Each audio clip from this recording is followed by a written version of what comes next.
UCC पर बवाल, बढ़ा कार्यकाल। उत्तराखंड में यूसीसी पर मचे सियासी बवाल के बीच धामी सरकार की ओर से समान नागरिक संहिता पर सुझाव देने के लिए गठित विशेषज्ञ कमेटी का कार्यकाल 4 माह बढ़ गया है।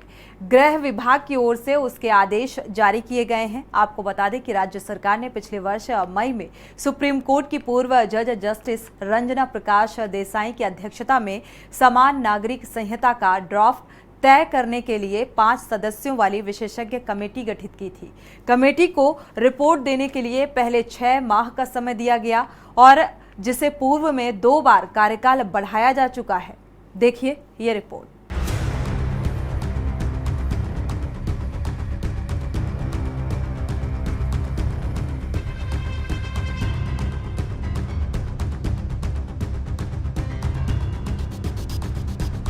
उत्तराखंड में यूसीसी पर मचे सियासी बवाल के बीच धामी सरकार की ओर से समान नागरिक संहिता पर सुझाव देने के लिए गठित विशेषज्ञ कमेटी का कार्यकाल 4 माह बढ़ा गया है। गृह विभाग की ओर से इस आदेश को जारी किया गया। बता दें कि राज्य सरकार ने पिछले साल मई में सुप्रीम कोर्ट की पूर्व जज जस्टिस रंजना प्रकाश देसाई की अध्यक्षता में समान नागरिक संहिता का ड्राफ्ट तय करने के लिए 5 सदस्यों वाली विशेषज्ञ कमेटी गठित की थी। कमेटी को रिपोर्ट देने के लिए पहले 6 माह का समय दिया गया, जिसे पूर्व में 2 बार बढ़ाया जा चुका है। कमेटी का वर्तमान कार्यकाल 27 सितंबर को समाप्त हो रहा है, लेकिन कमेटी की रिपोर्ट नहीं मिलने के चलते अब कार्यकाल फिर से 4 महीने के लिए बढ़ा दिया गया है, जिसके बाद कमेटी के पास अब रिपोर्ट देने के लिए अगले साल 27 जनवरी तक का समय उपलब्ध हो गया है। वहीं मुख्यमंत्री पुष्कर सिंह धामी का कहना है कि सरकार को पूरी उम्मीद है कि इस बार समिति यूसीसी का ड्राफ्ट सरकार को सौंपेगी और यूसीसी का ड्राफ्ट सरकार को मिलते ही इसे लागू करने की दिशा में सरकार बढ़ेगी। यूसीसी का कार्यकाल बड़ा है और इस कार्यकाल में हमें पूरी उम्मीद है कि हमको संकलन मिल जाएगा और संकलन मिलते ही हम उसको लागू करने की दिशा में आगे बढ़ेंगे।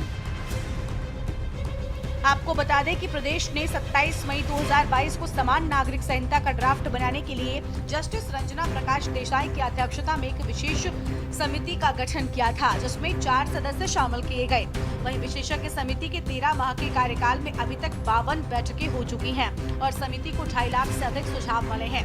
समिति ने अपने कार्यकाल में विभिन्न धर्मों, समुदाय और जनजातियों के प्रतिनिधियों से मुलाकात करने के साथ ही प्रदेश के विभिन्न हिस्सों में जाकर स्थानीय व्यक्तियों से भी सुझाव लिए हैं। वहीं समिति ने प्रवासी उत्तराखंडियों के साथ ही सभी राजनीतिक दलों से भी इस संबंध में सुझाव ले लिए हैं। वहीं बार-बार समिति का कार्यकाल बढ़ाए जाने पर कांग्रेस ने सरकार की मंशा पर सवाल खड़े किए हैं। सरकार पहले सच बोल रही थी, आप सच बोल रही हैं। पहले सरकार के मुखिया ने कहा कि हमने यूसीसी का ड्राफ्ट तैयार कर लिया, हम इसको लागू करने वाले हैं। उस समय मैं कह रहा था कि भाई थारू, बुक्सा, जनजाति, हमारे आदिवासी, इनको जो विशेषाधिकार हमारे इस दिए गए हैं संविधान में, उनका क्या होगा, उनकी रक्षा होगी या नहीं होगी, ये बात आनी चाहिए। कमेटी में भी इनके भी प्रतिनिधि होने चाहिए जो नहीं है।